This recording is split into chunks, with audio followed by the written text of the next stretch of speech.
Thanks very much for staying with us. Time now for Eye on Africa with me, Georgia Cavan-Smith.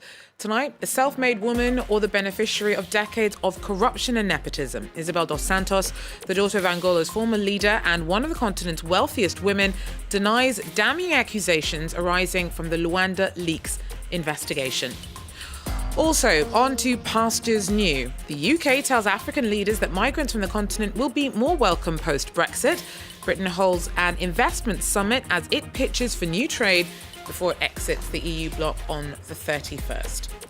And Tripoli continues to be bombarded despite a tattered peace deal. A Berlin conference aimed at bringing the warring sides together fails to get Libyan rivals backing for a permanent truce. We take a closer look.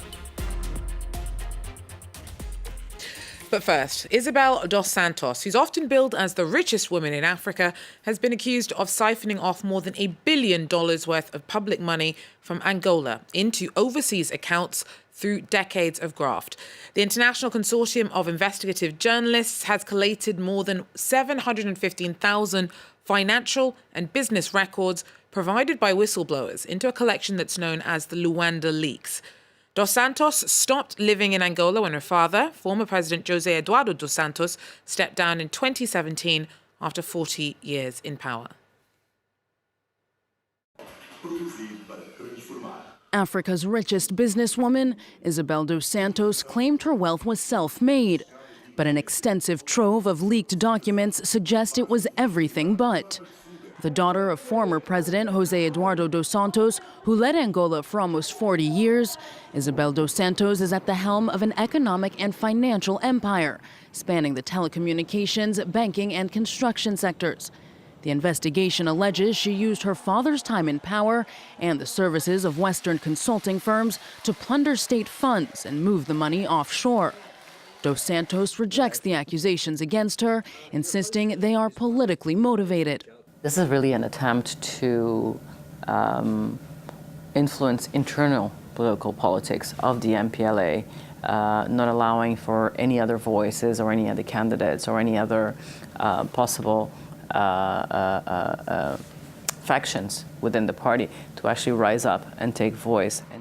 Isabel dos Santos has not returned to Angola in over a year, spending her time between London and Dubai. But she recently hinted she could run for president in the country's next election in 2022, arousing mixed reactions from Angolan politicians. I cannot imagine which Angolans would support the candidacy of the son or the daughter of a great criminal, a destroyer of the country, a destroyer of Angolans, which is why I say that she is dreaming if she is thinking of creating a political party. Even if she were to run for office, she's already facing a slew of legal troubles in her native country. Last month, the Angolan government froze her assets, accusing her of embezzling over $1 billion in public funds. And amid the new revelations, Angolan prosecutors have vowed to use all means possible to bring her back to the country for her day in court. Well, regional correspondent Jane Flanagan spoke to Isabel dos Santos earlier this month. Jane joins us now with more. Jane, so where is dos Santos now? Luanda on Monday said that it is committed to getting her back in the country using any means necessary. Is that likely anytime soon? Well, I think the spectre of a show trial of the princess in Luanda seems a very remote possibility, but nevertheless, the President Lorenzo's prosecutors are talking up a big game. For now, she is in exile in London, where she owns a number of properties in prime real estate there in central London. And she divides her time between London and Lisbon in Portugal, where she also has business interests. As you heard in the clip there, she's talking a very firm game and defending herself vigorously. She's very familiar with London. She was educated in London.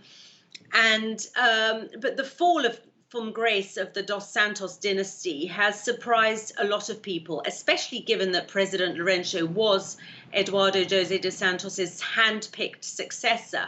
But in the meantime, Isabel dos Santos's half-brother is already on trial in Luanda, and so there is a taste for more justice. But whether it actually comes, we'll have to wait and see. So Isabel dos Santos is clearly the focus of these Luanda leaks. However, she wasn't able to move all this money that's alleged to have been siphoned off. She wasn't able to move that around alone. The cache of documents also alleges that she was backed by an army of Western financial firms. Is any of this likely to see any blowback on the people who allegedly helped her? Well, reputationally, of course, it's extremely damaging, isn't it? And we're not talking about events that happened before the financial crash when everything got tightened up and all of a sudden there was a very sharp spotlight thrust on Europe's major capital cities, and also the firms that have been linked to these cache of documents. The main firms we're talking about, McKinsey, Price Waterhouse, Boston Consulting, their names are pepper these thousands and thousands of emails. And this links to 400 or more companies linked to Dos Santos and her husband. And of course, the incredible web of shadow companies and assets being spirited out of Angola and moved around the world would not have been possible unless there was a rank of fine minds, accountants, consultants, money men, people in suits who knew where to hide the assets. And already now they're breaking cover and distancing themselves from the Dos Santos family, but reputationally it's extremely damaging for them, and they're going to be tainted for a long time, as long as more revelations come out. Now, when it comes to the impact that this may have had on Angola itself, we're talking about millions, possibly billions of dollars. Can Angola absorb that kind of loss of money to its public funds? Well, the Angola is simply one of the poorest countries in the world. And why is that? It has incredible natural resources, oil and diamonds and land, all the things that the Dos Santos family capitalized on for nearly 4 decades. So, the population of 30 million, it's estimated that, a half survive on a couple of dollars a day or less.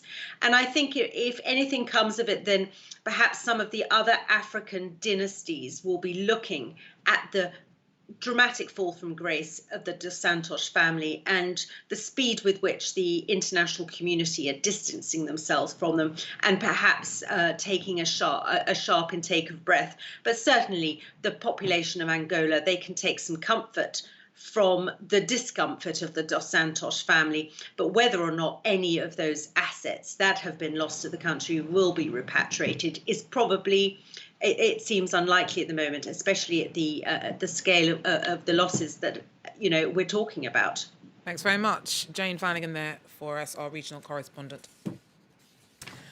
Look now at some other news. The first UK-Africa Investment Summit kicked off in London on Monday. Britain is pitching for business ahead of its exit from the EU at the end of the month.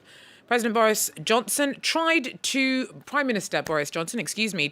woo African leaders with promises of the UK's willingness to take a more relaxed approach to migrants from their continent. Nicolas Chemin has more. At the UK-Africa Summit, Boris Johnson was shown innovative projects from the continent. This is a pavement that generates electricity. But the main aim of the summit, of course, was to boost ties with Africa in the context of Brexit. The UK is due to leave the EU on January the 31st. 21 African leaders came to London, far fewer than those who attended recent African summits in Russia and China. Johnson told Africans that Brexit was an opportunity for them, as it meant an end to preferential treatment for EU migrants. If you want to play a part in the high-tech revolution, if you want to work with the titans of our financial world, then you'll be pleased to hear, my friends, that one thing is changing: our immigration system. I know it's an issue that people have raised with me in the past. But change is coming, and our system is becoming fairer and more equal. Last year, the UK's two-way trade with Africa was $46 billion. That's 5 times less than China's two-way trade with Africa. The UK's interest in the continent has been rekindled by Brexit. For years, Africa had not been a priority for London. So much so that when Theresa May went to Kenya in 2018, President Uhuru Kenyatta pointed out it was the first visit to East Africa's economic hub by a British Prime Minister in more than 3 decades. The fragile ceasefire between warring sides in the Libyan conflict continues to unravel. Tripoli still faced heavy bombardment early Monday, even in the wake of an international agreement struck in Germany over the weekend. Showing a united front. Leaders from 12 countries outside Libya, as well as the UN and regional groups, descended on Berlin to discuss a way out of the conflict. Rival Libyan leaders, Prime Minister Fayez al-Sarraj and General Khalifa Haftar, also travelled to Germany. All parties agreed to respect the UN Security Council's arms embargo. We want to see the arms embargo respected, that it will be monitored more closely and more rigorously than in the past. The ban has routinely been violated. A recent UN report singled out Jordan, Turkey and the United Arab Emirates as the main culprits. But France also found itself in hot waters last year after French-made missiles were used by forces loyal to General Haftar. A major aim of the 4-hour summit was to get foreign powers to stop meddling in Libya's civil war that's ravaged the country since the 2011 uprising. All participants committed to refrain from interference in the armed conflict or the internal affairs of Libya. This is part of the conclusions. And of course, these must be adhered to. Haftar's Libyan National Army has been bearing down on the capital Tripoli since April, backed by Egypt, the UAE and Russian mercenaries. Turkey, on the other hand, recently sent troops to help the UN-backed unity government of Prime Minister al-Sarraj. Whether the latest international commitment will make real change on the ground is far from certain. A truce brokered by Russia and Turkey just days ago has already been broken repeatedly, with Haftar's forces shutting down major oil ports in the east of the country. Russia's Foreign Minister Sergei Lavrov said the summit had failed to launch a serious dialogue between the warring Libyan leaders, who did not meet face-to-face in Berlin. Well, that's it for Eye on Africa for now. Thanks for joining us. Do so again. Take care.